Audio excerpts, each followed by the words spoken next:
Hey everybody, welcome back to the PetaPixel Podcast. If you're watching us on YouTube, you might be like, wait a second, that's less squares than usual. What's going on, Jaron? Chris is not with us this week. He's supposed to have this week off. This was on the schedule. I don't know. I'm going to let him describe what happened the next time. I think this is his. Next week, he can come in and fill you in on everything. But rest assured, he will be back next week, and he will have possibly some grievances he might want to air. We'll see. Yeah. But on that note, Jordan, do you want to ask me any questions? I'm the only one you've got. Yeah, I got one person. I just want to know, because we have an interview coming up with Leah Hennel, who's an absolutely incredible photojournalist and just a great photographer. I've been a big fan of hers for years, and I think it's like really cool that I consider her a friend. Absolutely. And because of our jobs, we get to meet some really interesting people. So because of the work that you do, what's kind of the coolest person that you can now say, like, oh, I'm on friendly terms with that person. We know each other. Oh, God. Cool. You guys? No, that's not the right answer at all, Darren. I said cool. Yeah, I mean, I can't think of really any like someone you've interviewed or something like that. Did you think it was cool that the people that actually build Adobe products knew who I was? That I don't know. Yeah, that was kind of cool. Walking through there, it was the bar from Cheers. Everyone was just like, "Hi, Jaron. Hey, Jaron." Yeah, I hadn't seen them in forever because Adobe hadn't done any talking for a while. But yeah, that was nice that they actually remembered who I was. I don't know. I legitimately think it was you and Chris. My dog wants to go out. Hold on. You tell people things. Keep them busy while I let my dog out of the office. Absolutely. So I was thinking about this, and there's some that really stand out. Like Kai Wong was someone that I had been watching back when we were very early on in the channel. And now it's cool that it's like, oh, I'm going to catch up with Kai. Like I'll text Kai or whatever. And, the same kind of thing with some of the DP review people. I learned about photography by reading Richard Butler's articles, and same thing. Like I'll just shoot him a text now. But the thing that kind of stands out is like, I'm not smart at a lot of different things, and it's crazy to me that we've been talking to like scientists building like these incredible cameras, or yeah, that was cool. The LSST, or like with the Blair and stuff like that. Like I would never be talking to spies otherwise. So it's it's bananas that I get to do that on my job. That's really cool. Sure. And I think sometimes you got to just step back and be like, man, what a wild life. So yes, there have been times where I'm just standing, like for example, when we were doing the U2 shoot, and I was just standing on a military tarmac, and I'm just looking like, yeah, I'm here right now. I guess that's kind of cool. And Chris isn't here, so I'm just going to speak for him. It's obviously when he met Jason Momoa at a Leica event, unquestionably. So do you think I don't think he would say. I think he would be arguing. I don't think he would either. Now. No, he's furious when he listens to this podcast when it comes out. He's like, "Damn it, I want to speak for myself." Well, with that out of the way, you did mention it. We have a special guest this week in our main segment. We'll be talking to your friend Leah. Isn't that nuts? Who was just shooting at the Olympics, has some incredible work. So we're going to talk about how she's able to actually capture all of that. But there's some other stuff going on. We got a weird lens. We got a weird camera. Apple's announced the new event is coming up shortly. We will be attending. We're going to talk about that a little bit. And it seems like every week we got a little bit of film news. And we're talking color negative chemicals today, which is interesting. Yeah, totally. And on top of that, we've got some tech support. We've got some don't read the comments. Jaron's going to say something happy at the end of it. It's going to be a great show.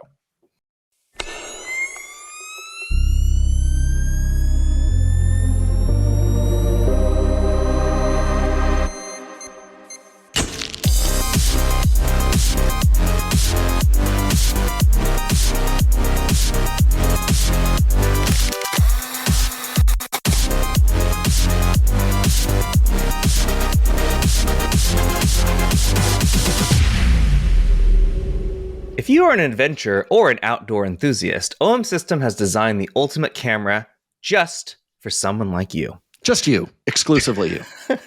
Whether you're into Brian. hiking... Brian. Yeah. I don't know who he's referring to. If your name's Brian, congratulations. OM made a camera for you. Jordan's talking to you. Whether you're into hiking, backpacking, camping, or exploring, The OM System OM5 is the perfect tool to capture your adventures with breathtaking clarity. From now until September 29th, you can enjoy an incredible $100 instant savings on the OM System OM5 body or $300 off the OM5 with an M Zuiko 12 to 45mm f4 Pro lens kit. Good lens. Here's the scoop.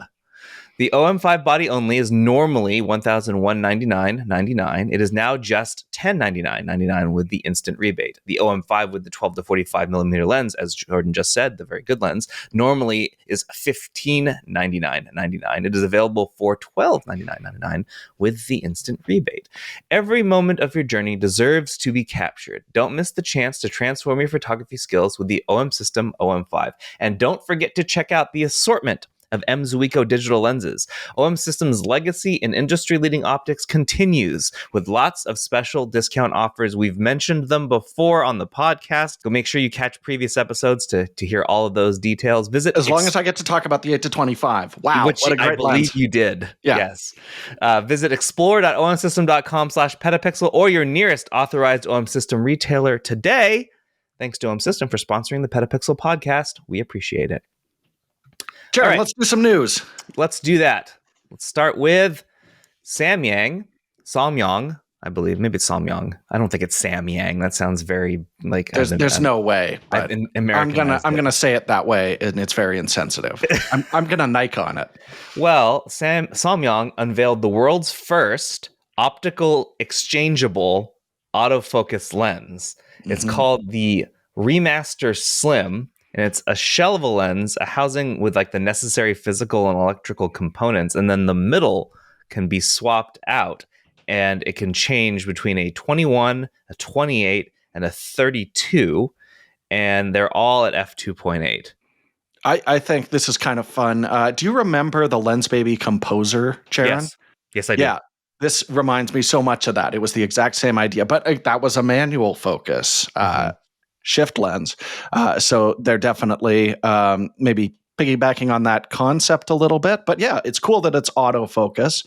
And it is kind of a nice option if you want to really keep the weight down, because this is a small lens and every one of those little optic packages are going to be incredibly compact.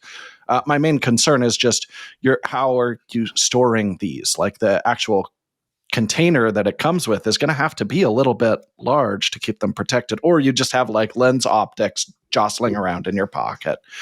In your pocket, you're just going to take these and just stick them in your jeans. That's what I'm going to do. I'm not bringing a separate camera bag for my little optical inserts. Otherwise, I'd bring a bag and some different lenses. So I think that's the way this is designed for jacket pockets, even if they're not going to tell you that. But it is very compact, and they're totally going after the like, this is a vintagey toy kind of look. Like they're our lens versus their lens. Their lens looks worse because that's what they're going for in the example. It's like getting some weird blooming off the highlights and stuff. It's a fun kit, and I do think the price looks like it's going to be. I missed exactly what it's like $200. It's like $230. Do you think the sample images are an editing choice, or is this lens like really low contrast?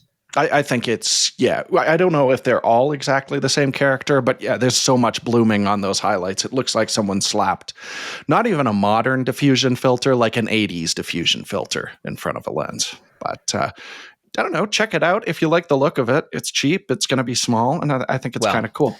If you're in Korea, right now it is not being made available anywhere else other than South Korea. We'll see if it comes to other market. I'm sure it will at some point. It's also only for E-mount lenses that I can see, or E-mount bodies right now. Sorry, and which is funny because Samyang's in the L-mount alliance. So like, why isn't this also an L-mount? I don't know. It's a weird concept lens. All these autofocus. These third-party autofocus lenses, it just seems like they're arbitrarily picking which focal lengths are available and what mounts. It's funny. It's not like the DSLR days where it was like everything is released in Canon EF and Nikon F mount. Now it's like, who knows what it might be available in. It's very weird. Well, we finally got a confirmed date. We all know it's coming every year. It's going to be sometime in September. This year they switched it up. It's not a Tuesday, it's a Monday. Apple has scheduled their fall event, which is typically where you'll see the new iPhone, new watch, earbuds if they've got them, that sort of thing. Maybe a new iPad. Not often. It's usually just for the handheld mobile devices. September 9th, and the launch event's name is It's Glow Time, and I have no idea what that means. It's a reference to the Gorgeous Ladies of Wrestling, which was also a Netflix show. I believe they're going to be having some wrestling events. Is my impression? I don't know. I'm just spitballing. I think it's going to be a super bright screen. Like, we just saw the 3000 nit maximum brightness. I think they're going to be pushing really hard on that. I'm also hoping, because this has been my 2024 obsession, that we're going to see some really interesting tools for HDR, because that's one thing Apple leans really hard on. They were first before anyone else but it's very much confined within the Apple ecosystem. I'm hoping they'll make an announcement that they've standardized it, or some way to just make it more accessible to the masses would be really cool and make a lot of sense, the direction that they're heading. What do you think the headline feature is going to be, Jaron? So the rumor right now, physically, the phones are going to look very similar. What I'd like to see, and that's not in any of the rumors, is I'd like to see that zoom lens, like the telephoto lens. I'd like to see that on both the Pro and the Pro Max, instead of just the Pro Max. Mm-hmm. The rumor says that we're going to get a new button that will act a lot like a mirrorless camera button, so you can half press to focus and full press to fire. I don't really know how useful that is. I mean, the action button already exists on these, and I honestly forget it's there because I have this. I use it for the camera, and I already have that as an option on the screen. Like, I can just hold down on the screen and get the same thing, so I don't really think about it. With the new iOS updates, though, you can make those on-screen buttons any app, so that's maybe you can use more customization that way. And then I kind of am hoping that we'll see that tandem OLED display that we saw on the iPad on at least one of the Pro models. That would be really neat. I think that is an excellent. It doesn't like so the new. You mentioned the Pixel 9 Pro screen. I think that has the brightest screen of any smartphone right now, and like by a brightest lot. We've tested for sure. I can't speak to some of the Chinese models and stuff. I remember seeing an infographic on Threads, and it outclasses everything. It's only slightly brighter than the iPhone, last year's iPhone, but it is brighter. I think that the tandem OLED isn't as bright, but I think it's a better like mix of quality and brightness, and I think it's plenty bright to use in broad daylight. It's absurdly bright. I mean, I think I said on the podcast that Tyler Stallman was using one on an airplane, and he was putting a light show on the ceiling basically while he was watching a show. Yeah, so I'd like to see that. That we're surely going to see other software stuff. I mean, this is going to be a heavily AI-based event, I'm sure, because they've teased Apple Intelligence quite a bit. What I hope Apple has learned is that you cannot lean entirely on AI to get people to buy a product. Google did a better job than Samsung did. Samsung's event felt just completely like last year's hardware, this year's bad software. And they were pitching Google software primarily. Like, I would say half the presentation was stuff that's just built into Google. It was bizarre. Within like 2 or 3 months, it was on all Pixel phones too. So then what point was there in the Samsung? I mean, it's a fine device. I think it's fine to use, but like, was it that much better than the previous years? I don't think so. I think Google did a pretty good job with the Pixel 9 Pro because the design of the whole chassis was different. It felt better. There was a reason to upgrade there. I think Apple needs to do that too, especially since the actual like phone itself isn't expected to be that different. So we'll see. I'm hoping they improve the telly. I'd love to. I know it's not going to happen. How? Make it a higher resolution sensor, because we saw it was by far the softest of the three on there. And as well, like you say, I'd like them all to go to the 5 times, but I actually really prefer the 3. That's kind of like my portrait range. So I'd love to see them do what Samsung does, where they have a 3 and a 5, but actually make both of them good. Would be really cool. But I'm sure they're going to stick with a 3 lens design. It just aesthetically, I think it's a little bit more pleasing. I do want to touch on when people are talking about half press to focus and full press to shoot. That's not how we use smartphones. Are you ever like phone focus. No, you tap on the screen at your subject to tell it where you want it to focus. So am I going to have to, is it going to be like a mirrorless camera where I have a focus dot on it and I have to drag it around and then I half press the thing to actually make use of that half press and full press? It makes no sense. Otherwise, it may be real redundant. Yeah, a full press is going to make the lens focus on what it thinks makes the most sense and take the picture. Why do you need the half press? That's why that rumor, when people mention it, I'm like, that doesn't make sense. I could see something with a half press where you could have multiple function. That makes sense to me. But using it for focus seems dopey. So that's what they're doing. All right. Well, we will see. That's in a couple weeks. And I'll go ahead and say it. We will be there. So. Great. Yeah, we'll be on the ground like we were last year. So expect to see Chris telling you what his favorite parts of it all. And I'm hoping we can podcast again because I really enjoyed that setup. So. That studio was fantastic. Yeah, it was really nice. Looking forward to it. Okay. Y'all remember the Big Sky camera from Sphere, like the 18K? Oh, I remember it. I got a picture of it right above my bed. So it's the last thing I see and the first thing I see. So we got tipped from a guy who built an 18.7K camera, and it's very similar to the Sphere camera, except it's not a full square. So if you look at the actual resolution of this thing, it doesn't have the height resolution that the Sphere camera does, but it has it in width. Yeah. And it's made by a Tasmanian filmmaker and inventor named Pawal Akhtel, and he used it it's a 9x7 cinema camera. And he used it in a custom underwater housing that makes it's like a tiny little submarine. Yeah. And the lens that he's using is not inside the housing; it's on the outside of the housing. So there's no issue with like problems with like reducing the quality of the optic, which will happen when you're shooting underwater. Yeah, it's a rehoused Nikonos lens, which is super cool. He shot some super nice whale footage, humpback whale footage with this thing from underwater, and he didn't send the full resolution file or upload it because nothing can display that online and there's no point. So it's only 4K, but you can already tell that the underwater footage looks insane. Yeah, it's absolutely gorgeous. I mean, the only way to play this back is to book a screening at the Sphere, which is, I'm sure, where some of this footage is going to wind up from this camera. But it's just such a cool example of like, what if I did the most incredible thing ever, but it's woefully impractical for most applications. And I kind of love it. I mean, the footage is, like you said, absolutely beautiful. Go check it out on the website. I wonder if this has the overheating issues that I would think not, because you've got to put this thing inside of if it's in a housing. Yeah. There's no way, because the Sphere camera overheats very fast. Like it took, I think someone described it as a team of 5 people to make sure that it continued to record, which is not practical for doing something like what Akhtel did. So neat camera. I'd like to see more footage from it. I think this guy was also pretty outspoken about preferring IMAX over what the Sphere is doing in PetaPixel's comments. I remember this name.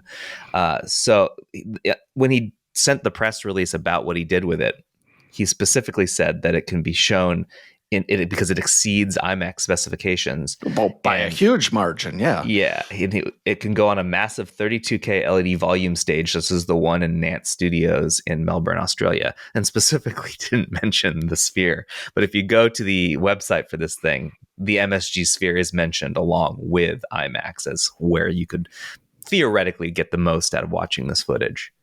So we're going to head down to Melbourne, right, for a PetaPixel road trip. I want to see a big old screen.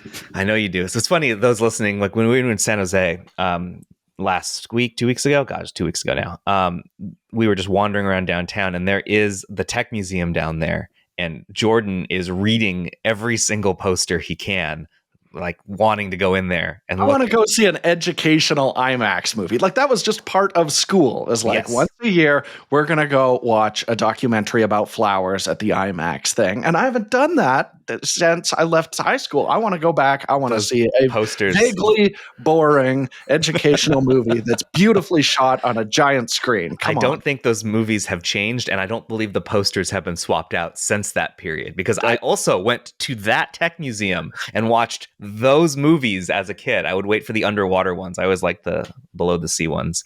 And I think that was still an option to watch there today. So those were some faded posters. Road trip. I mean, right, the dinosaur one was narrated by Sam Neill, but that was probably while he was on set for the first Jurassic Park. Yeah, it's not like something he's done recently. I think I've seen that one too. I believe I watched that at the Tech Museum when I was a teenager, so that was a long time ago. All right, moving on to the next one. I wanted to call this out. Kodak Color Negative photochemicals, specifically the C41 kit, is now being re-released and is available globally. I wrote a story about it being available in Europe through the UK distributor Dupli, but I also found out later, after linking to them in this story, I didn't realize it was something that was new. Cinestill is also, because they're the North American distributor, they also have it. I want to read this chunk to anyone listening. These are the same Kodak formulas that photographers have trusted for decades, but now with new packaging and an expanded lineup. One of the bigger pieces about the whole thing is not that it's just C41 kit availability, but everything needed for labs as well. Since there's been a shortage of C41 availability from other manufacturers, this should help stabilize things and provide consistent supply and replenishers for labs. Yeah, I remember even back at the camera store, C41 was becoming a real problem. People were waiting, put your name on the list, wait a few months for it, and you might get one. I've been hearing about this all the time, and I think that's a big part of why there's such a groundswell of support for black and white, because the developing and everything was very accessible for it. If you wanted to try your hand at C41, it was very expensive, and it was tough to get your hands on. So this is, it's cool. It's nice to see there's going to be some more support for color film going forward. If you do buy this to do at-home development, make sure you dispose of your chemicals responsibly, though. No sinks, no toilets. Do not pour that down the drain. I got eyes please. On you, Brian. Brian's also developing it. All right, Jordan, you like Final Cut Pro? I do like Final Cut Pro. What great software. But, I just feel like there's no awareness of it, especially on YouTube, Jaron. Well, now there is. Huh? Apple has published for, I think, the first time ever. It's the first time that I could find a record of an ad for Final Cut. It's received 166,000 views because whenever Apple publishes anything, people watch it. Yep. But they published 2. They have the Final Cut Pro for iPad 2 ad commercial. That's 3 minutes long. And then they've got the Final Cut Pro 10.8, which is also 3 minutes long, where they're basically going over all the features and reasons why you would want to use Final Cut. I don't know what to make of this, other than it's clear Apple wants people back on Final Cut after a lot of them left years and years ago and never came back when they shifted to X. Yeah, basically the audience changed completely, because when I was learning, even at like college and stuff like that, it was like Final Cut is the standard. We edit everything on Final Cut.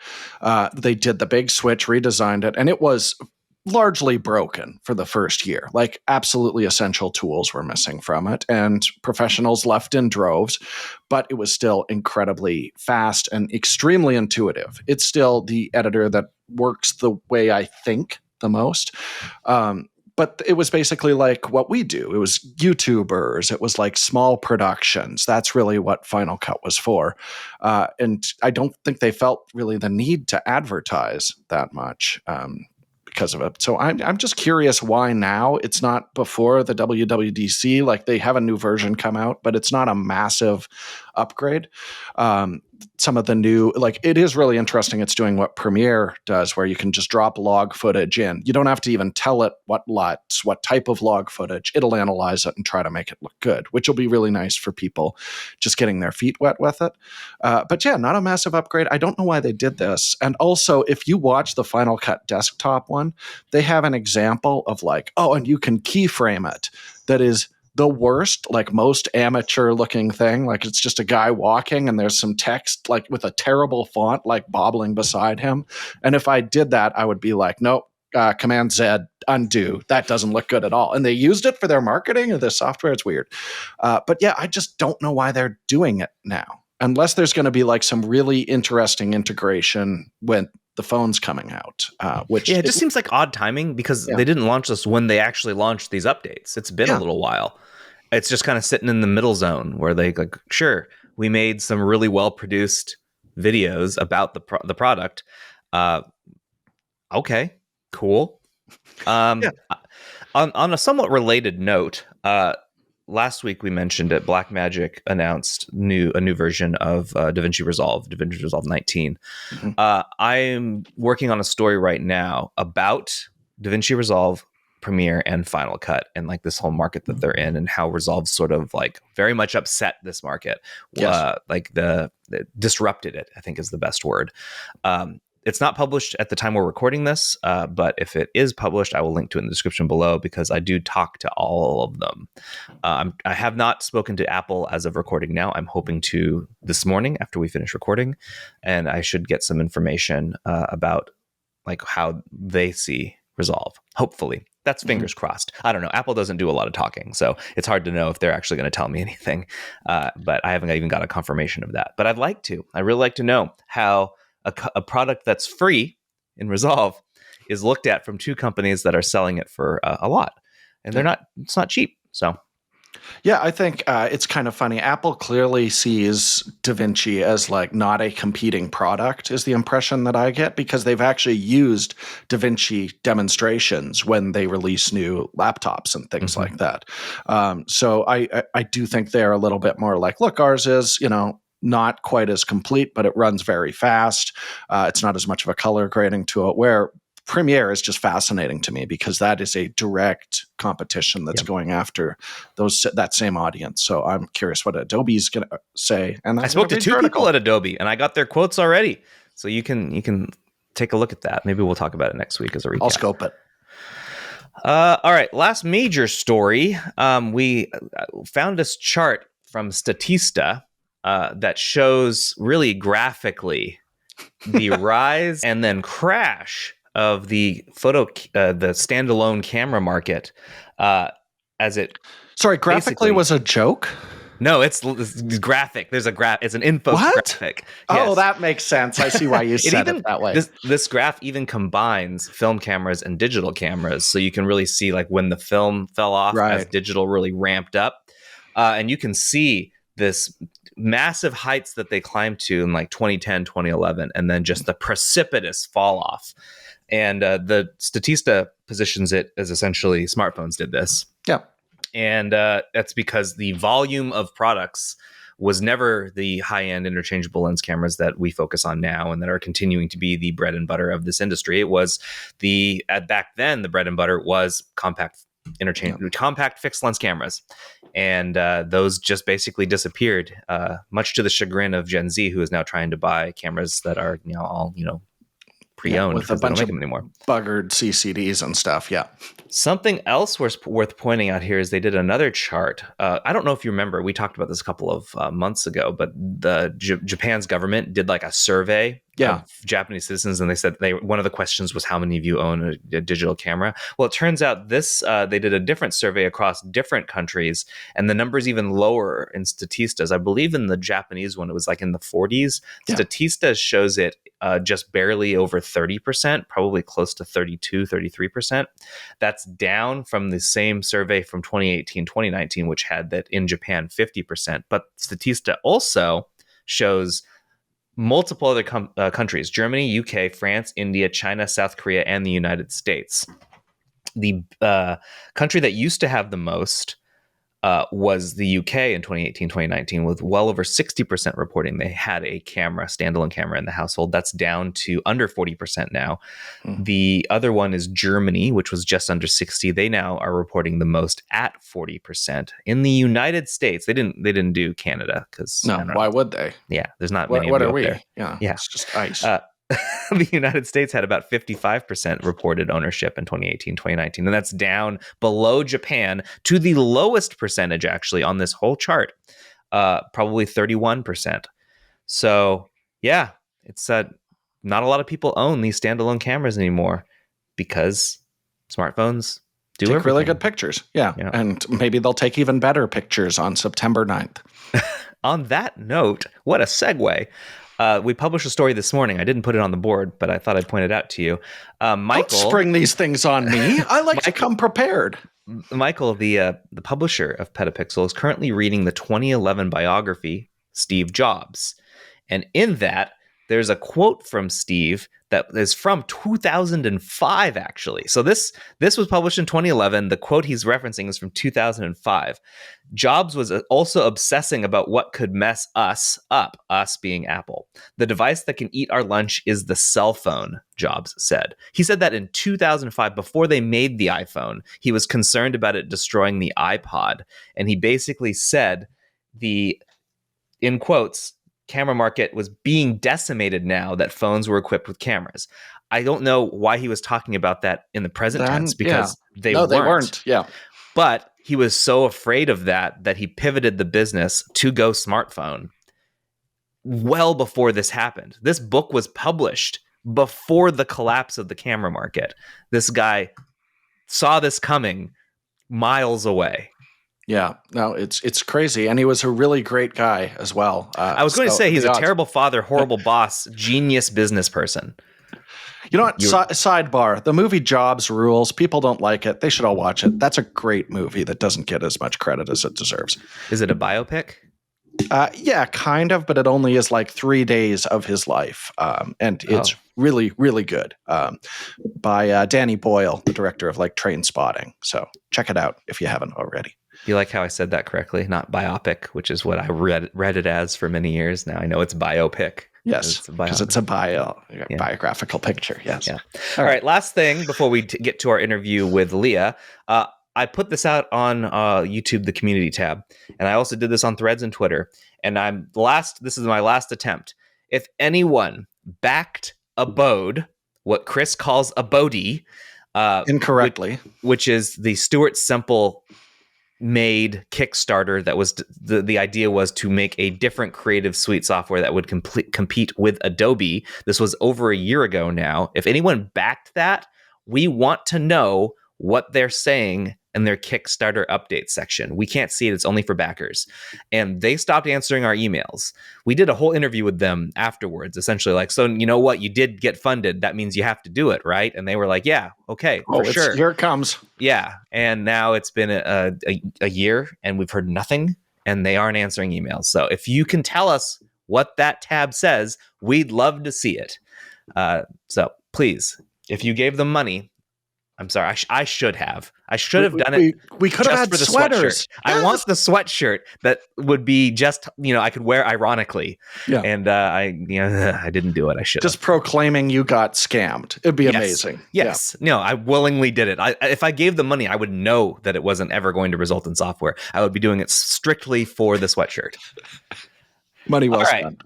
With that out of the way, Jordan is going to take the lead as we interview photographer Leah Hennel, who was just at the Olympics, and we're going to talk basically debriefing Olympics with her. So let's get to it. Okay, so now it's time for an interview I've really been looking forward to for a long time. I was just waiting for when is the right time? When's a good event where we'll have a lot to talk about? And we've certainly got one now because I've got my good friend and fantastic photographer, Leah Hennel. We've been talking about her on the podcast for a very long time now. And we got her on because she just got back from the Olympics. So how you doing, Leah? I'm doing great. Thanks for having me. So Leah's been a photojournalist here, working for the Calgary Herald, correct? Previously, now works for Alberta Health Services, and you jumped on at a really interesting time. It was a few months before COVID hit. You started working. It was actually a year. So I was at the Herald for 19 years. Before that, at the Calgary Sun for 5 years.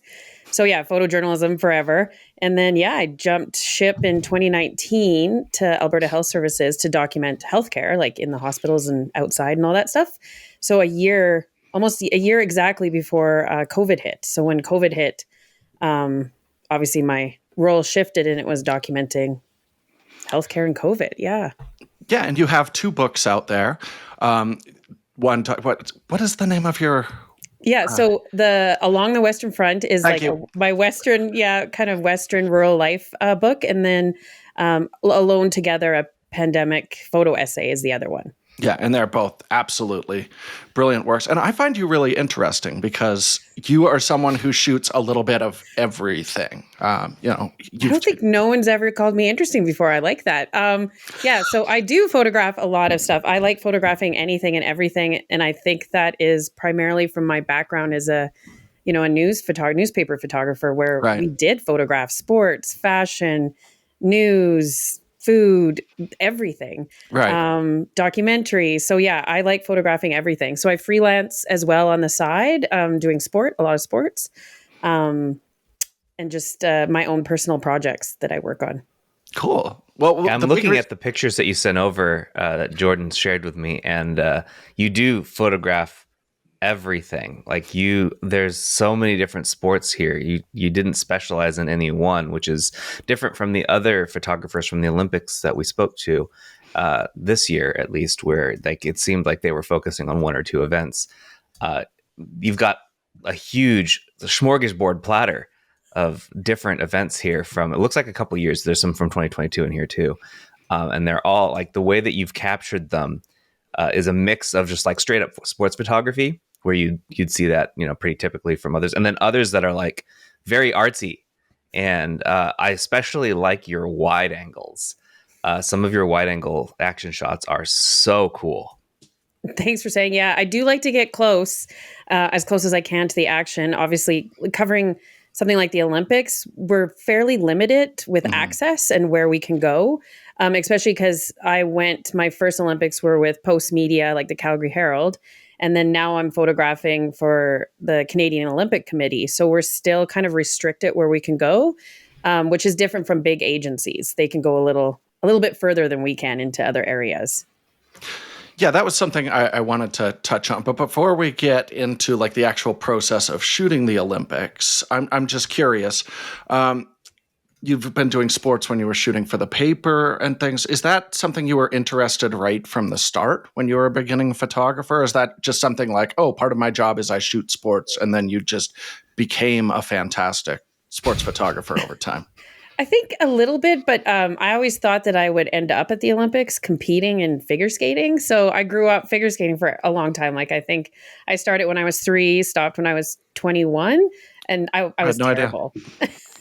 So sports has always been in my life. My brother played hockey, and I've always like watched sports. But I never thought I would be like a sports photographer. And I think even still, I don't like being in a category of what I photograph. I like doing a lot of different, I guess, events or projects or sports. Yeah. So how long have you been shooting the Olympics? When did that start? So 2014, I photographed the Sochi Paralympics, and that was my first taste of like a big sporting Olympic event. And I think it was because I was taking Russian in university as a night course, and the editor knew, and the next Paralympics were in Sochi, Russia. So they asked if I wanted to go. So I did Sochi in 2014, and then Rio Paralympics 2016, and then the Olympics 2018 Pyeongchang. And then since the 2021 Tokyo, which was supposed to be in 2020. I've done the games since for the Canadian Olympic Committee, so Team Canada. Well, happy 10 years. I guess that is 10 years, eh? A decade of Olympic photography. A decade, yeah. So I'd love you to kind of walk through for our listeners and viewers what it's like when you show up there. When you first arrive, what is the whole process before the games even start? Honestly, the first process is to just we have to get these photo vests that we have to wear. So it's basically going to the main press center, getting your photo vest, getting the handbook, trying to figure out venues. There was a team of 5 photographers with me on Team Canada. So it's us just getting the lay of the land, finding out who's covering what, where we're going, figuring out transportation. When you walk into a stadium for the first time, especially at athletics, you kind of have to figure out where to go, where the entrance is, exit. It sounds ridiculous, but you're just really trying to find out where everything is and problem solve on the fly. So there's that stuff. And then once, it's funny because you go to a venue and some of these sports I've never covered, we just don't have them in Calgary. I hadn't seen your breakdancing portfolio prior. Yeah. So, like I've never photographed breakdancing. I photographed at the Pan Am Games just this past fall for the first time. So yeah, it's figuring out like, you're coming in. I always try to figure out where the family is sitting or where the coach is, because I figure most athletes will celebrate towards their family, right? Or towards the coach, and they'll run over and give them a hug. So you try to see if there's a photo position kind of near there, or be aware of where they are. So are you, when you get in there and you're scouting things out, do you know where you're going to be when you first show up before the event start, or do they kind of spring that on you when you arrive? Sometimes, the last event that I photographed at the end of Paris was track cycling. And it was my first time at that venue. So I didn't even know where the photo positions were. It was far away. It was kind of a last minute sort of request. So it was just getting there and trying to find out. I'd look around and see where the other photographers were and be like, okay, those are photo positions. I didn't have time to go into like the press room to find the map. So it was just kind of figuring it out on the fly. Obviously it's easy because it's a cycle, right? So, it goes right around. Look for the bikes. Loop, yeah. So that's a little easier. If you show up at triathlon or some of the marathons, that takes a little bit of planning. And sometimes you just don't have the time to plan in advance, or you're planning on the fly, right? Like as your transportation is getting there. Yeah, and like how familiar are you with all of these sports? Because I know we have certainly gone on press events where like the first time they're like, let's go shoot rugby. And it is so hard to shoot a sport when you don't know, exactly where the peak action is going to be, everything like that. Were there times where you were like, I don't know this sport that well, and I'm going to try and sort it out? Yeah, I think like in the beginning when I first started photographing at Olympics or Paralympics, there was a lot of sports I didn't really understand. I photograph a lot of hockey and football, American football. So I'm really used to all that stuff in arenas, but gymnastics, I don't photograph a lot. So it's figuring out, the rotation, if they're of what way they're moving and all that stuff. So yeah, it's a lot of figuring out stuff on the fly. But as a photographer, as long as you know where to go and you know what you're doing with the camera, you'll figure it out. I ask a lot of questions still, right? Like I'm always asking the person beside me, like, some photographers who cover, let's say they're covering Simone Biles, they've covered her routine so many times, they know exactly where she's going to on the floor do a flip or something. They know, same with figure skating, they know the athlete's routine. That really helps. But for me, I don't have that option sometimes. For sure. Do you do any particular, like on the plane or before you even go, any prep to like know like what do you have an idea of like what you're assigned to shoot, for example? No idea. Okay, no idea. So it's not possible to plan then. No, but you get used to like, like I'll look up stuff, or I'll look up the athlete, photos of the athlete to see what they've done before. I photographed weightlifting. That was in Paris. It was my first time actually photographing weightlifting. All the other Olympics, I just was never sent there. Like a colleague would have been photographing it or something. So I had no idea what to expect. But it's fairly, you figure it out fast because they're in one position. They're not moving, right? Like they're lifting the weight. So that's, It's just those like the marathons, those are tricky, right? Because especially in Paris, you want it to capture that beautiful landscape in the background.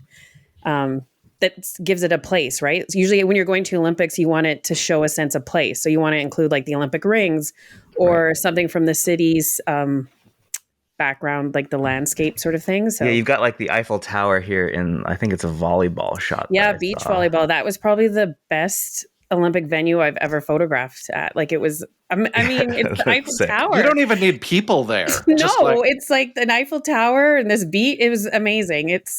Everyone wanted to go get that, the sunset shot at night, and like it's just beautiful. So how many people were next to you getting that exact angle? Oh, tons. All the photos, right? There's people beside you all the time, so you try to do something different, but there's lots of us right beside each other, right? I'm sure Chris would love if you were here. He would say something about this sun star you've got. It's not really a sun; it's a light, but the star is the light. point. Yeah, because it was a light show, right? Yeah. So it's like, the aperture was like visual point of interest. That's great. Well, one thing that you just kind of touched on is like you're all in a similar position. Everyone's basically going to get the same shot if they're using long glass. But one thing we see a lot in those photos that you sent to me, and something I see all the time when I'm checking your Instagram feed, is you do a lot of longer exposures when you're shooting athletes, a lot of like motion blur. And how do you choose like, okay, this is going to be one where I'm going to get the fast shutter speed conventional sports shot versus like, you know what, I'm going to change my settings and I might miss a peak moment, but I also could get a really cool shot that's unlike anything anyone else is doing there. Yeah, on that note, before you answer, there's a perfect example of this. You have a series here of a pole vaulter who I'm assuming this was caught. These are two separate runs that she did, because one is definitely with a longer shutter speed, while the others are more like, obviously, like you can see the powder in the air. So that shutter speed was very fast. Yeah. So like a lot of these events too, they might like pole vaulting go twice or 3 times. So, if they're the first time, I always make sure I get that photo that, freeze the action one that whoever my client is, whoever I'm photographing for would want. And then on the second one, that's when I can kind of be artsy or do the slower shutter speed. And then if they do it like a third time on some of the events, that's when you're like, you just have to it's the emotion, right? If it's their last one, you really want just to capture that human emotion, which is intense at the Olympics. I mean, these athletes have trained their entire life to make it to this moment. So the emotions at the Olympics are just huge. And I can really see that throughout your work. There's points where you're looking for that unconventional one. Like I know there was I believe it was a gymnast where you just showed how messed up their hands were in black and white, things like that, that are just not what I see when I'm scrolling through. Because, once the Olympics are on, if I'm checking the news, it's just a series of kind of those classic sports images, but things like that just absolutely stand out. Like, is that something you're doing kind of like for you at that point? Yeah, like I'm doing those for me and also and maybe, it's my photojournalism background, but to try to tell a story in each frame and to also show people who don't get a chance to be at the Olympics or photograph this stuff, like a little peek behind the curtains of this is what the athletes go through. This is what, it's intense. Totally. I'm curious, like, what's the dynamic like between because you're all there, trying to get that shot. Is it like really competitive? Is everybody friendly?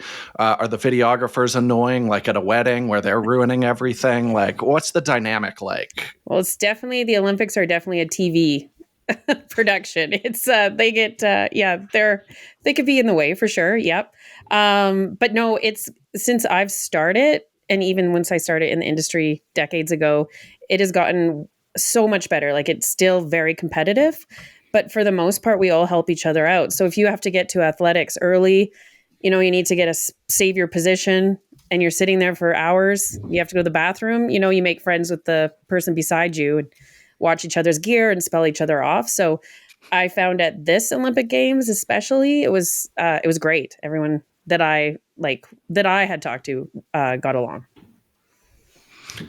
So a lot of our audience is going to ask this. They want to know a little bit about the equipment that you're using for it. So how much of that is like you arrive there and they're like, okay, pick out of this collection, or how much of it is you bringing stuff that you're like, I really want, like Jaron mentioned, those wide angle shots. That's not your classic Olympic setup. How many of those decisions are made for you and how much are you making yourself? So yeah, great question. So when I've photographing for the COC, so for the Canadian Olympic Committee, those photos, I'm taking those photos with Sony Canada. So Sony Canada is great. And they supplied our team of 5 photographers with gear. So long lenses, wide angle, like I think it was like the A1 and the A9 III bodies. Nice. For my post media stuff and my personal stuff, I shoot with Canon. But I love both. The Sony was great. And we were like live filing right to our photo editor. So we just plug it in, tag and send, and they're great. The Sonys were great for that. Are these cameras, so you said they supplied you. So in Canada, did they hand them to you or did they say go pick them up at the booth? I kind of wish that we could, but no, we get them before we leave, which is actually good because but it gives me, like obviously I'm coming from Canon, so it gets me a couple weeks to start learning the gear again. Yeah. Right. So it's different. I mean, the lenses are different, right? On Canon, like Sony turns the opposite way than I'm used to. Oh, I didn't even think about that. Yeah. So like little things like that.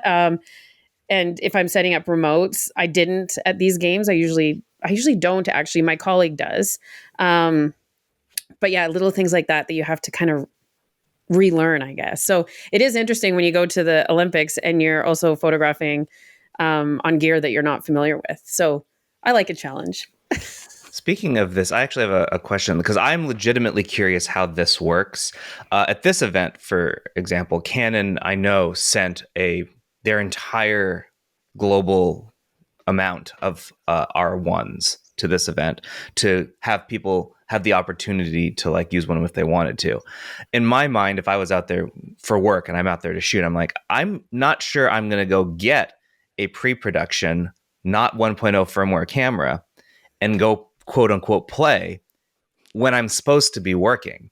So like how realistic is that? And like, how does that work? Yeah, I have so I did pick up the R1 and play with it a little bit, right? Oh, so it does happen. So it does happen. So Leah's had more time with it than us. Yeah, but having Sony there too. One of my camera bodies went down, like the opening ceremonies. It was just a torrential downpour. I don't know if that affected it, but 3 days later, it just had some issues. So I was able to go in and they fixed it right away, like right on the spot. Sometimes I'll bring my own gear to Canon while I'm at the Olympics and they'll clean it for you and fix it up. Right. But it is a pain traveling with gear when you're, so I try to travel light, but you can't. So you did try an R1. So that is an example. So like, when would you have done that? So, you have assignments. Do you just bring one along? I just bring it with me and try it. Yeah. Okay. If I'm, I wouldn't be necessarily photographing I'd be photographing outside or like maybe street photography or something. Right. But a lot of the photographers there were using the R1 that I saw. Oh, really? Interesting. I feel like the R1, they should have made it a little bit bigger file size. Yes. Yeah. The 24 just feels a little. Well, it's like dated. The R3, right? So I have the R3. Yeah. Interesting. I didn't ask any of this. You've just provided it, and I just provided it. The thought process is very similar to the ones that we've had. I guess I'll ask anything else. What are your thoughts on the R1? Just out of curiosity, because we have not spent a lot of time with that camera. I would say we were not shooting Olympic athletes either. No, we were shooting. Your test was more rigorous. Yeah, I didn't photograph a lot with it. Getty was they use Canon, right? So they were definitely using the R1. So they'd be they'd be better to ask. But I'm not asking them. I'm asking my friend Leah. So I like the R3. I really like the R5. That's my favorite right now.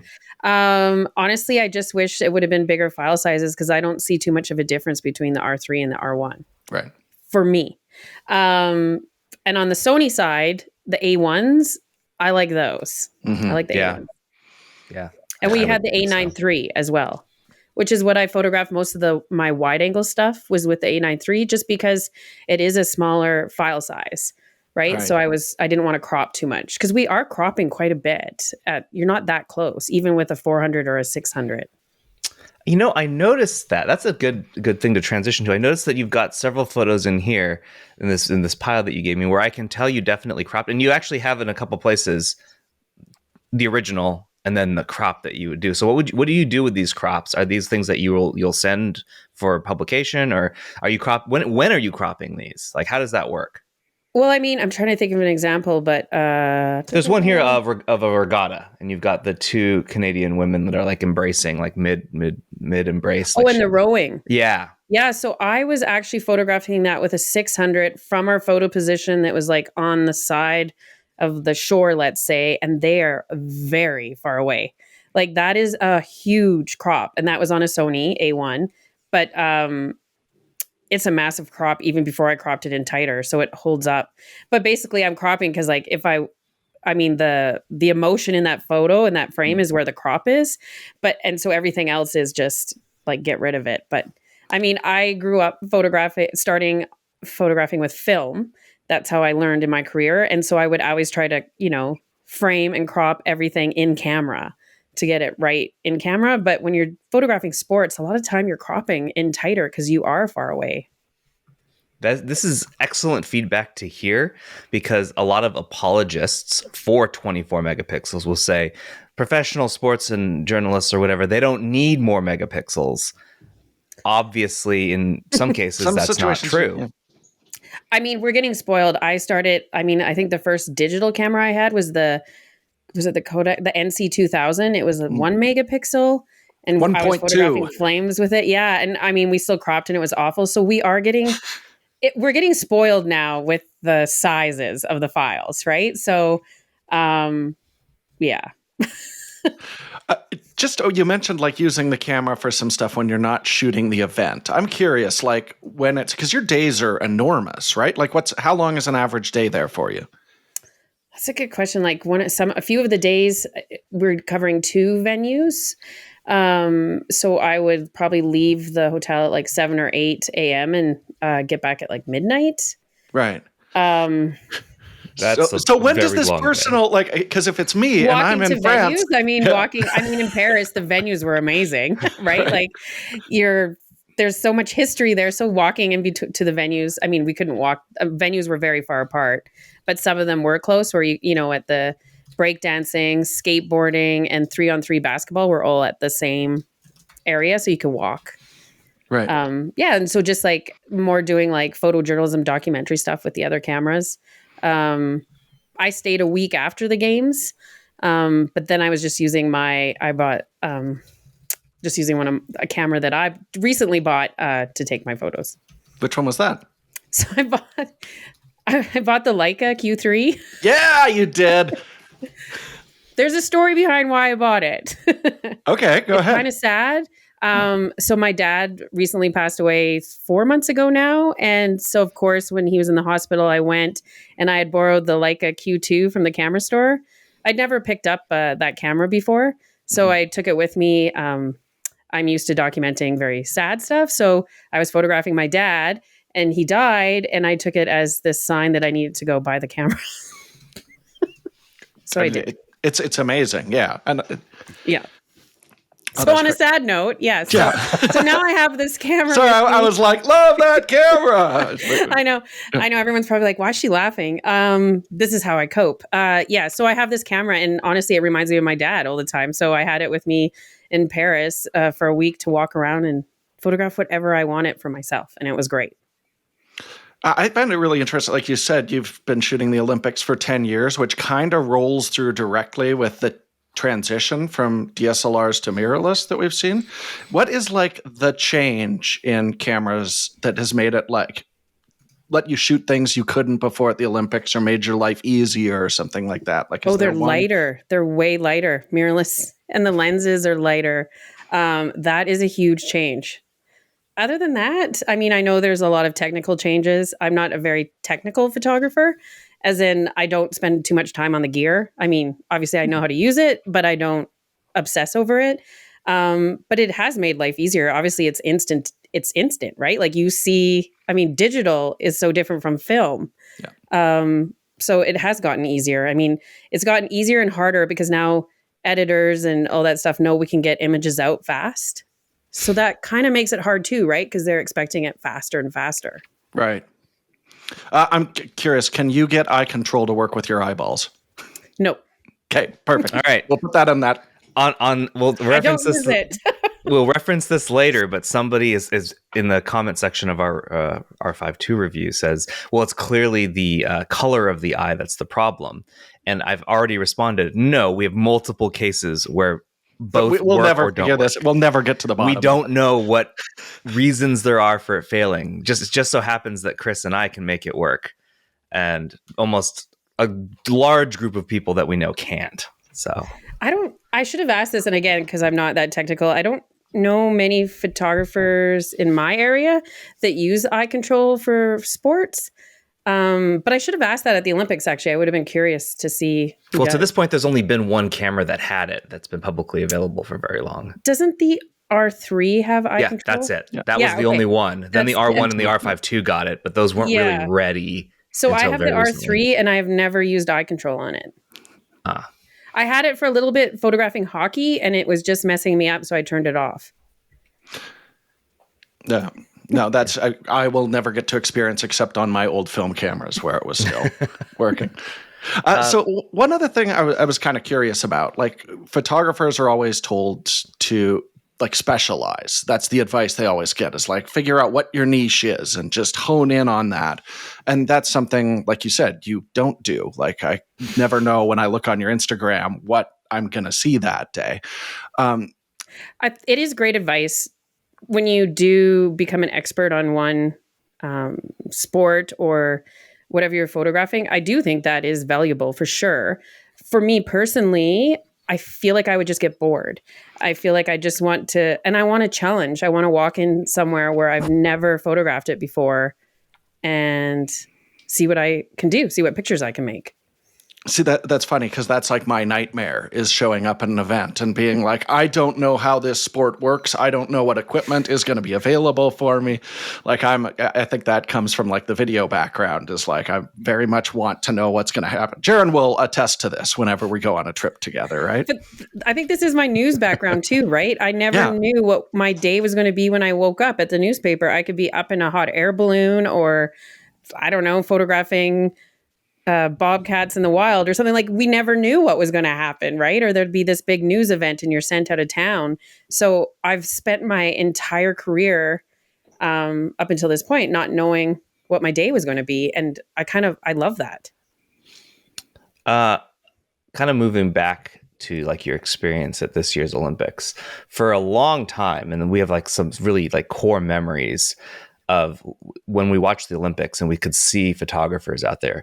At least for me, I remember seeing just a sea of the white lenses with red rings. So it was just like almost everyone was using Canon. If you were to stop and look around this year, what were you seeing the most of? Oh, that's a good question. Because Sony lenses are also like, but they don't have the red ring. Canon. They have the orange. They don't have the red ring. Yeah. But I would say Canon, Sony. I didn't see that many Nikon cameras as Canon and Sony, but I could be wrong. And this was just at the events that I was going to. Right. But definitely the three, right? Canon, Sony, and Nikon. I don't really know who else you would possibly see out there because nobody else really makes some Leica SLRs, right? Like, so those SL3s. Wow. The well-heeled. Yeah. So I saw some of those. So yeah, only a few.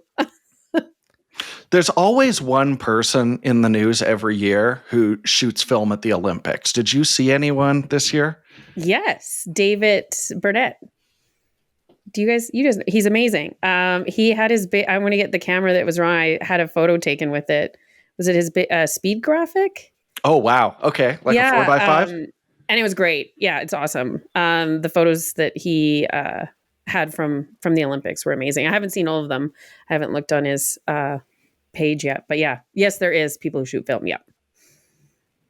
Awesome. Jordan, you had one thing in here you didn't ask. I'm going to steal it from you. Go for it. What do you eat? Considering that you just described a workday from 7 to midnight, so I don't know when you're eating, but like how do you manage food? Because I have to point this out. Food is one of the most important things in my existence. Even when I'm working or really busy, I make time to enjoy something to eat because it calms me, and it's like what I like to do. You sound like my colleague Kevin Light. Yeah, food is important. Yes. Granola bars, a lot of granola bars. I'm so sick of granola bars. Yeah, but at least it's not like a classic power bar. I used to eat those when skiing, like the ones that you really had to tear. Mine are Cliff bars. I should like take out stock in Cliff bars. Yeah, so Cliff Bars. My colleague Kevin Light, who was also on our team, was great. So like if we were coming back late, he would message us if he got there early, and he would order us food at the restaurant just down the street from our hotel. And have is this a French restaurant, like a real French food? Or, And they got to know us. They got to know more Kevin, and they were great. They would stay open later for us. So we did get to eat quite a bit, like more so than I have in the past. But in between venues, it was a lot of granola bars. Do you have one thing you can remember? Water, well, of course. Water was hard to find. Really? It was the Green Olympics that they were going, right? So you'd have your water bottle, and they would say there's water stations everywhere, but not like at the venues, and not, or you'd have to walk really far back to the media center at the venues to get. So I struggled with I just constantly ran dehydrated, which is good because then you don't have to go to the bathroom all the time, right? I mean, not really, but okay, sure. Good and bad. You constantly good isn't the word I would have chosen. Yeah. Yeah. What was the best and the most difficult Olympics of the ones that you've been to? Oh, I think Beijing was the hardest because it was the coldest I have ever been. It was Leah lives up here in Canada with us. I live in Canada. Yeah, I'm in Alberta. It gets minus 30, minus 40 degrees Celsius. But Beijing was it was unbelievable. It was the worst conditions I've ever photographed in. Wow. And Tokyo was opposite because it was so hot and humid, but Paris was really hot and humid too. Mm. But I find that the worst, weather, right? The weather is so, yeah.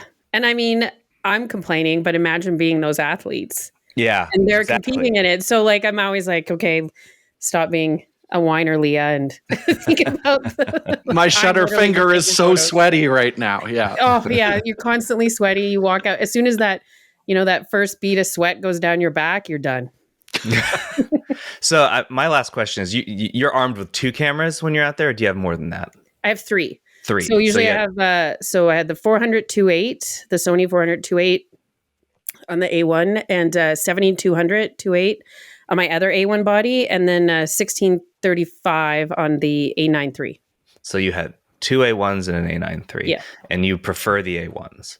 I do. Yeah. I do like the A9 III, but it was literally my first time picking the camera up and using it. So my colleague, Mark Blanche, who's the Toronto Maple Leafs photographer as well, he's used it a lot and really likes it. Right. You're kind of like us. You just get a camera handed to you and it's here, use this now and take professional photos with it. Yeah. Yes. Good luck. Yeah. I spend a lot of time on Google. I know an excellent YouTube channel where they go over all the features. Right? I think it's PetaPixel. Leah, really appreciate you joining us. Thank you so much for answering our questions and sharing your photos with us. It sounds like you have a really fun and cool job, and I am jealous of all the places you get to go and all the images that you get to make. Because it's one thing to go somewhere and be responsible for taking pictures, but you not only get the pictures that are expected of you, but then others that I think are not expected. And those are honestly my favorite of yours. Yeah. That's why I love your work so much. Thanks and definitely follow Leah on all of her socials. We'll put those in the show description, but also check out her books. And especially Alone Together is just a spectacular piece of work. So congratulations on that. Thanks so much, guys. And huge thanks to Leah for joining us. I mean, I hope it's obvious. I just love her work. She's a wonderful person, and hopefully we can get her back on the pod again. But we don't have time for any more talking with Leah because we have so much tech support, Jaron. Yes. So I moved a bunch of these that were in here that were going to be stuff that were both Chris and Jordan to answer. The ones that are in here now, I have the utmost faith that Jordan's mathematical mind, the beautiful mind that is in there, can answer all of these. You guys talked about me being dumb earlier. You talked about you being dumb. You said those words. I didn't agree. Let's do it. All right. So the first one is an email from Yusef Ryan. Hey, PetaPixel peeps, love the podcast. I am an amateur landscape photographer who has been shooting on a 5D Mark II for years, but recently picked up a D810 and an 18-35 f3.5 to 4.5. It blows my 5D Mark II out of the water in every way except maybe grip comfort. Having the only wide-angle lens for the D810 means that I have to take both cameras with me to access wide and telephoto. I would like to get a 70-200 f4 for the D810 to fix this and get better image quality, but money is a little tight. I could sell my 5D Mark II kit since there's no reason to use it over the D810 besides Magic Lantern and native accessories, but I don't do video and more importantly have emotional attachment to it. My question is, how do you decide when practicality beats sentimentality? Thanks for everything you do, Yusef. I am incredibly ruthless. We had a show on here very early on. I think it was one of our first few where we said, what's the one camera you'll never get rid of? And I do still have my first handy cam. So, if this is a camera that's really important to you, then yeah, that's definitely worth hanging on to as a keepsake. But honestly, that's so limited with the 810 right now. I don't think running two systems makes a whole lot of sense. And yeah, like you said, the 810 is a far better photo taker, focuser, better viewfinder, way more dynamic range. It's better in every way. So if you can find it in yourself to part with your 5D2, I don't know if you're going to get a ton of money for it right now, but it might. I just looked it up. A 5D Mark II is worth, in excellent plus condition on KEH, $400. Right. So what you may want to do is save up for the lens that you do want. Don't sell the 5D Mark II and just, keep it. Like, I have a pile of DSLRs that I just will sit and look at. Like, these are the cameras that got me here. I do them in like chronological order. So I don't lose my emotional attachment. But I'm with Jordan. When you can no longer get a picture, it's time to move on to something else. Yeah, just get like a cheap 50 or something. You'll be able to find one and just throw that on. So you could still take a picture with your 5D2 if you want, but I would start building up your collection to the camera that you prefer. The next one is an email from Dominic from Germany. I'm not going to do an accent. Like, I think Chris would try, but I'm not going to. Hi, guys. It's always great to listen to your podcast and watching your videos. Thank you very much. I'm one of your listeners without a camera. Since I buy one every 2 to 3 years, one of the better smartphones available, I never have had a strong need for a dedicated camera. I typically make pictures of my family or friends and rarely some landscapes on vacation. So my question is, how much do I have to spend on a camera to get the benefit to smartphone pictures? What would these benefits be aside handling, like grip, dials, EVF? P.S. Sorry, Jordan, I like your videos, but do not like to make videos myself. I don't take that personally. Less competition. I don't need a bunch of other video shooters running around. So this one I think is actually not so much about the camera, because if you grab like $1,000 mirrorless body with a kit lens, the photos aren't going to be dramatically different and better than what your smartphone can pull off. Where you will really see it is if you can swing like even an entry level camera, like a Sony A6100, something like that, with a prime lens, that's where suddenly you're going to see a night and day difference for a fairly affordable price. Like grab an inexpensive 50 or 35. So I really kind of look at it as like $1,500 is where you're going to start to see a real difference. But it's not going to be with the kit lens that comes in the box. It would be like that $1,000 camera with a prime lens, and suddenly it's going to open a whole lot of creative possibilities for you, and it's going to look very different from what you're getting right now. Good advice. The next one is from Liam, SpeakPipe. Let's hear what he has to say. Hey guys, Liam from Virginia here. Quick question on aperture values. So if I have a 50 mil equivalent lens on a full frame and an APS-C body, and the lenses on each of those are f1.8. I understand that the depth of field is going to be shallower on full frame, but is the actual amount of light going to be different, or am I still going to be getting the equivalent of full frame 1.8 light on the APS-C body? Thanks. We did something really similar to this last time. So your shots are going to meter out the same if you use the same exposure settings on them. So same aperture, same shutter speed, same ISO. You'll get the same overall exposure. The difference is going to be that the full frame, because it's got more surface area, is going to have less noise in the image. So that's going to give you a cleaner shot if you're at high ISOs, or more dynamic range at the base ISOs. This other one I left in here, but I think I'm going to save it till next week. Paul, your SpeakPipe is still on the board, but I want Chris to respond to this one. So I'm going to go ahead and move that. So we're going to move on to Bram Vandenberg sent us an email. Hey, Jordan, Jaren, and Chris. Bram here from the Netherlands. Love the podcast and the videos that you guys are putting out. I'm a Fuji shooter, and I'm currently looking into getting a 50 mil for portraits. I can get the 56 f1.2 fairly cheap secondhand, and it would be more than I need already, but the 50 f1 just pulls me in. Knowing myself, that is probably the one I'll get, even though it's more expensive, heavier, and doesn't give me much of a benefit. Let me put it that way. And lots of Loca. Get ready for that. Do you guys ever have this where you can get a product that can be better and cheaper, but decide to get something that is less good, more expensive, and speaks to you more? And if so, with what? I mean, that sounds like a Leica camera to me. It's on paper, not good, but I want it more than anything else. Yeah, absolutely. I think the Leica is a great example of that. When it's my workhorse gear, I really not so much. I'm basically what can I get away with to pull this off? But you're also talking to a person who's working to amass a 4K HDR Blu-ray collection right now. So, I certainly fall victim to I don't need this really, but I want it. It just it's not something that happens as much for me with photo and video work for sure. Yeah, same, but I can see where you're coming from. Next one is an email from Leon. Hey guys, you have a great podcast going there. Oh, thanks. Thanks a lot. I have a couple questions for the podcast, so I guess I'll break these up. Is it possible to just blow up APS-C glass in order to get full frame in a short, stubby, cue Chris annoying Jaren with questionable comments?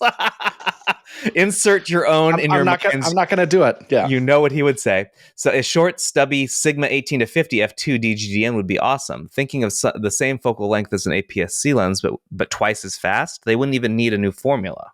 Jordan, thoughts on that part? Well, I mean, if you're talking short, stubby, sure, you can make it brighter, but an actual longer focal length requires a physically longer lens. This is something we see comparing full frame and APS-C all the time. Yes, the full frame is wider to cover that surface area, but the lenses tend to be longer because they actually need a longer focal length to give you an equivalent field of view. So your idea might work for super bright ones that can match the depth of field potentially of a full frame, but not the field of view. Second question, which sensor or sensors would you consider the most influential over the past decade or so? A7 III, D850 sensors, for example, are on a lot of camera models, or would it rather be some old outlier that brought the fourth innovation? Innovation. I was up last night. I'm like, I can't sleep until I catalog the important sensor developments over time. So I'm going to go full frame with these. I think that's where most of the exciting developments have happened. Quick history lesson. I think the first big one is the Canon 1DS. This was the first very viable full frame sensor, which did bring big improvements to high ISO and more dynamic range, kind of all the benefits that we typically look for here. Next up, I would say, is the D3, D700, 12 megapixel sensor. This is where we saw suddenly a big improvement in low light performance and just overall sharpness. And it's really important too, because up until then, Canon had such a huge technological lead over everyone. Suddenly, in one camera generation, Nikon caught up. So that's a big deal there. Followed by the A7S. Jaren, what's important about the A7S? Do you remember? Was it BSI? This was the first dual gain sensor. Yeah. So we were all like, oh, it's because it's low resolution. That's why the low light performance is so incredible on this. But we had no idea what we're talking about. It was the first time we'd seen a dual gain sensor architecture. So that's why I'm the dummy. No, Jaren. You're wise and smart and good. Next up, Nikon D810. This is the first time that we actually saw a reduction on base ISO on a full frame camera. This introduced 64 ISO, which gave us 2/3 of a stop, more dynamic range. It was a huge deal at the time, and Nikon's still kind of riding on that development with their current, the D850, Z8, Z9 sensor still has that capability that rocks. And the last one is the A9. This was the first stacked sensor that actually made electronic shutters usable on full-frame cameras. So that's my list of the most important ones, blazing through it. All right. He's got one more thing to say here. By the way, while totally agreeing about the Z5 II, I think meaning that we need to see another one. I think that an only marginally changed Z7 III might actually sell well. People with weight restrictions, smaller hands can't really use the Z8. Also, amateurs are looking for a camera that can do it all. If landscapes are your passion, you wouldn't buy a second body for a wedding. The Z7 II with better autofocus algorithms would do the trick already. The old AF's tendency to focus on eyelashes gets really annoying. So this is, I guess, in response to us saying that we probably won't see a Z7 III. And I wouldn't say that this is another one you say do it all. Do it all, I would say, involves video, which this wouldn't do very well. Yeah. And so it would have to be a photo specific camera, which many people would want. And we are going to talk about this in an upcoming episode of the podcast, like what would we be looking for in something like that. But I am uncertain that the camera companies who are, as previously mentioned, at the bottom of a huge dip in the market are willing to risk specializing when their supply chains are already a little bit strained.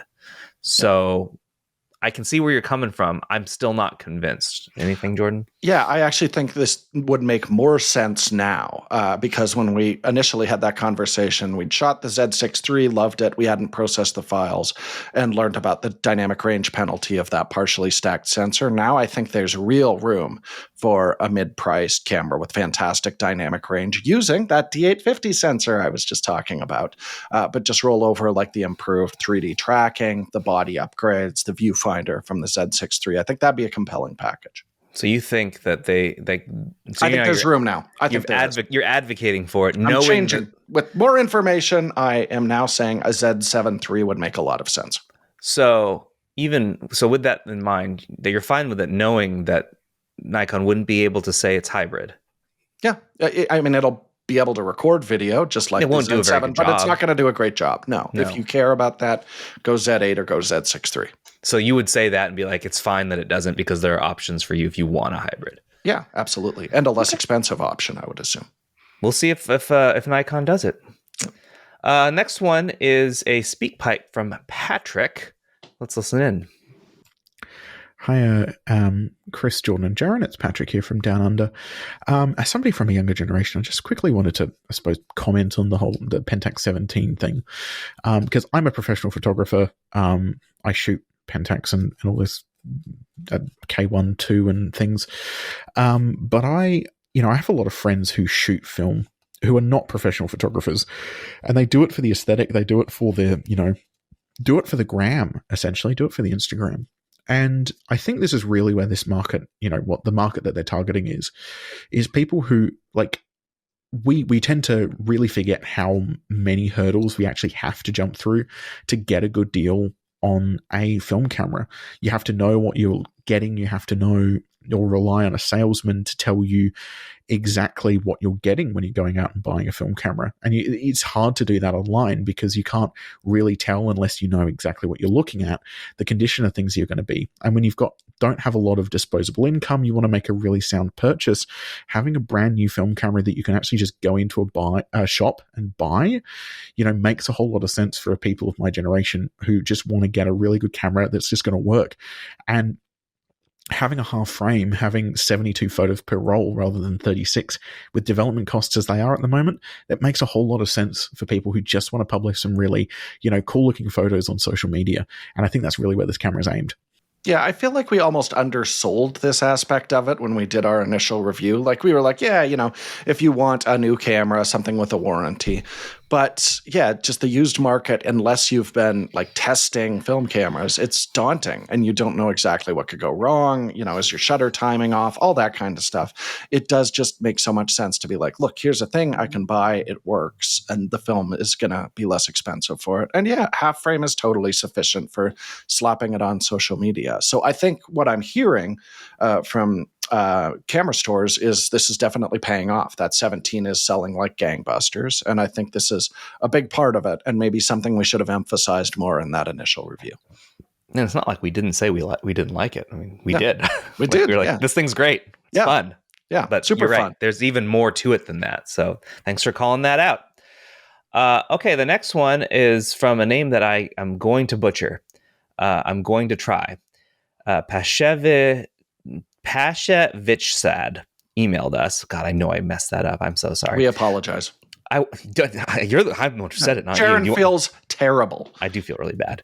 I wonder why we can't have a fully capable USB-C connection of our phones to a camera to use them as monitors, backups for quick download of files and whatnot. In the case of Canon, we already have USB-C tethering to a computer for remote shooting, but why can't we use Wi-Fi? Why can we only use Wi-Fi, which is unreliable, slow, and laggy connection with photos? As far as I know, other camera brands also don't give us USB-C connection with phones. Why? What are the limitations, if there are any? Maybe you have some insights or have spoken to engineers on this topic. I do know that Sony did this, but only with their own hardware. Yeah. You needed a Sony camera and a Sony phone, and you could do this. It's worth pointing out, too, Leica also offers this, and the transfer rates are significantly faster just using a USB cable to kick your files over. But no, you can't use it as like a live monitor. I have a little Axoon box that I use in order to transfer that over. There always seems to be something in the middle. And I do think the phone manufacturers are trying to prevent, like, hey, plug something into the USB-C that'll take over your display. Like, that does open up a huge potential can of worms. But it would be great to see, like, like Apple and Canon is a great example where they're like, we're using these Canon lenses for our vision. If they could arrange something that's like, yeah, plug a Canon camera in through the USB and it pops right up, that will make a lot of sense. But it would require cooperation between the phone manufacturers and the camera companies. And they don't seem to talk as much as I would like them to. Yeah. All right. So this next one, I'm going to truncate it a bit because it's a really long email. It's from Tommy. Hi, Jaren, Chris, and Jordan. Just watched the new Z6 III review and wanted to give my thoughts on it. I understand that in these reviews, you need to point out all types of shortcomings, for instance, about the Z6 III's issues with dynamic range or rolling shutter in some difficult situations, or the flickering shadow issues, etc. But just wanted to point out that in my day-to-day use, I would have never even noticed these things. But instead, what I do notice whenever I use this camera is the massively improved autofocus, great speed, impressive video capabilities, as well as a crazy good EVF. I'm not ignoring the issues, but just wanted to point out to other podcast listeners that probably the most, quote, normal shooters like me won't even notice these issues that many YouTube reviewers are now so much focusing on. Thanks. Sorry for the long message. Yeah, I cut out a lot of this because there was 2 more large paragraphs, but that was the crux of the situation, and I kind of wanted Jordan to weigh in on that. Yeah, with these major camera releases, that's kind of how we've structured the videos. The initial one is us taking the camera out and using it how we would use it. And in the case of that, I mean, we were saying the Z6 III is a fantastic value, best in class. We love shooting with it. The autofocus is I remember standing there being like, man, did Nikon win Camera of the Year again? Yeah. And even Chris like talking to Nikon, like, okay, what's wrong with this? Like, come on. It's going to seem like an ad. So we definitely shared that. And I loved shooting video on that camera. But the purpose of the full reviews is once we get production and we can dig into it a little deeper, we need to make people aware of things that could actually impact the photography that they're planning to do. I mean, if you push those shadows a lot and you were previously using a Z6 II, you're going to be disappointed with the shadow information. If you shoot insanely high ISO video, then that flicker could be a problem. We have to bring it up. And that's why generally the full reviews, the tone may seem a bit more negative than the initial one. And it's because we're expressing the things that we found that we had to dig under the hood to really find. Or in the case of the Canon R5 II, we just want to keep complaining about the hot shoe cover.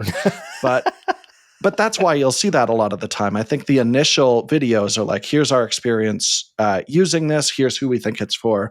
Those full reviews are digging in like, look, if you're about to spend the money, here's things that may potentially be an issue for you. But like, I certainly don't think they're deal breakers. The Z6 III would still make most people extremely happy.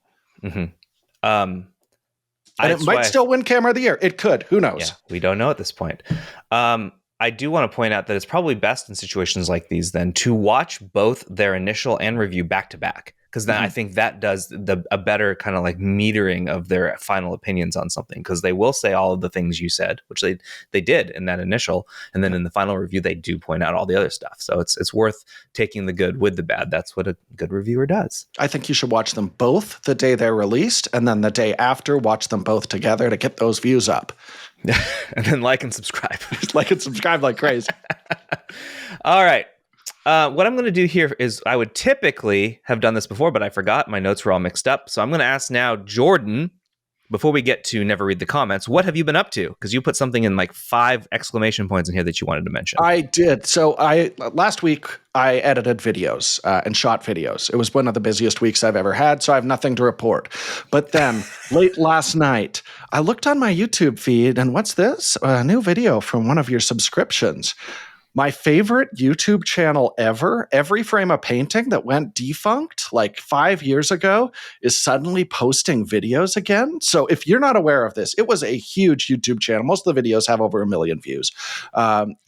which were just video essays about filmmakers, insanely well produced. Even if you don't know the channel, I'm sure you've seen some of these, Jaron. Like he did a thing about like why Marvel music sucks.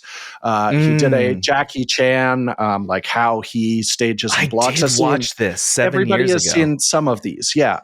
Absolutely incredible channel.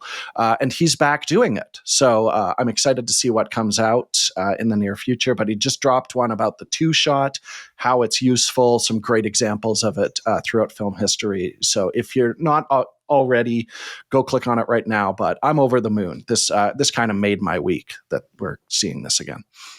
Nice. I have no updates either. My mom was staying with me last week, and we were looking around at houses in the Portland area because I think she wants to move up here. That's my update. That's all I got. The update is Portland is nice. Yeah, weather, of course, when my mother visited, of course, we had the only rain we've ever gotten this entire summer. So now she's like, oh, God, it's Portland. I'm like, Portland does this. It tricks you into thinking the weather's bad so you don't move here, so that the people that live here can continue to like keep it as a secret. And I don't know, backfired on me this time. All right, moving on to never read the comments, a section which we sometimes skip, but aren't skipping this week because we always read the comments, and there are a couple in here worth pointing out.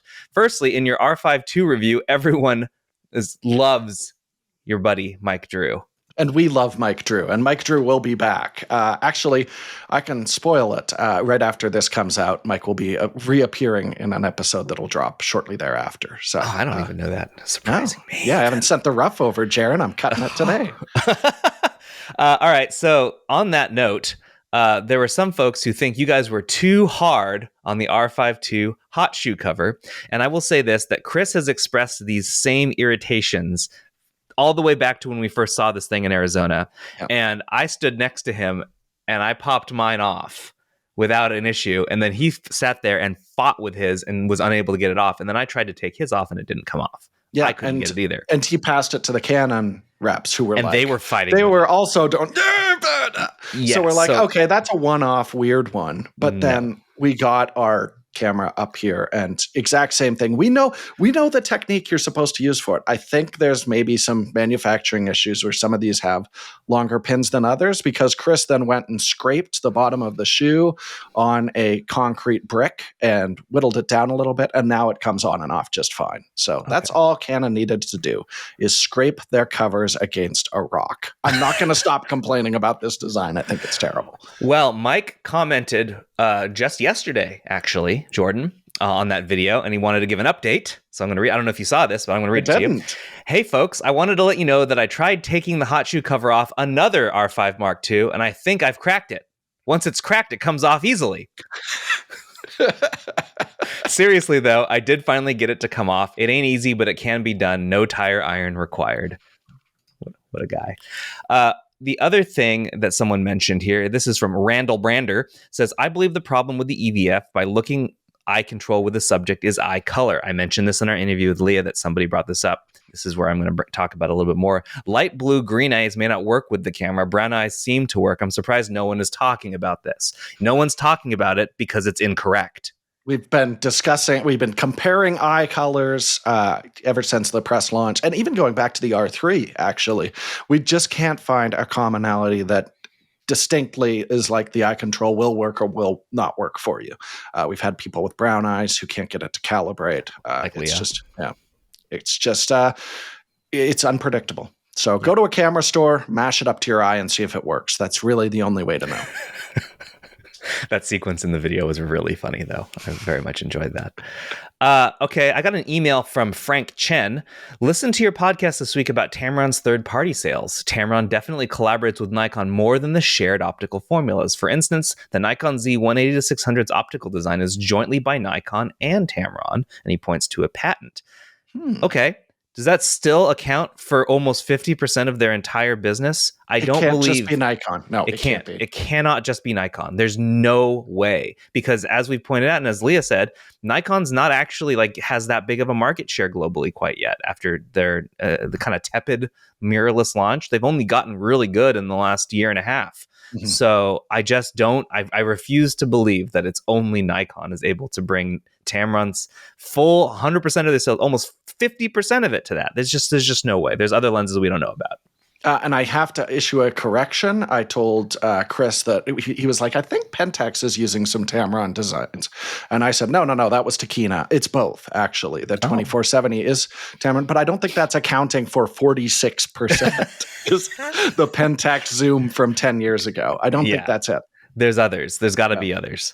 Last one. I only apologize to Chris when he's not on the show, by the way. I'm sure he loves that. The last one is from Jadubex. Jaron feels terrible for mispronouncing your name. Some of these names aren't possible to pronounce. This is a YouTube name. I don't know. This could be made up. I have a question for both Jordan and Chris. Well, you're going to get Jordan's answer. I saw them both at Calgary Folk Music Festival. I have noticed that the photo policy of that particular festival has changed drastically over recent years. I'd love to know what's driving it. Maybe we were living in a happy little polite Canadian bubble of casualness, but I am honestly curious about this. It's taken some of the fun out of the festival for me. From the festival FAQ, quote, festival patrons are encouraged to take cellular devices, point and shoot, so many of those, film and instant film photos throughout the event. Be sure to tag us at your leisure.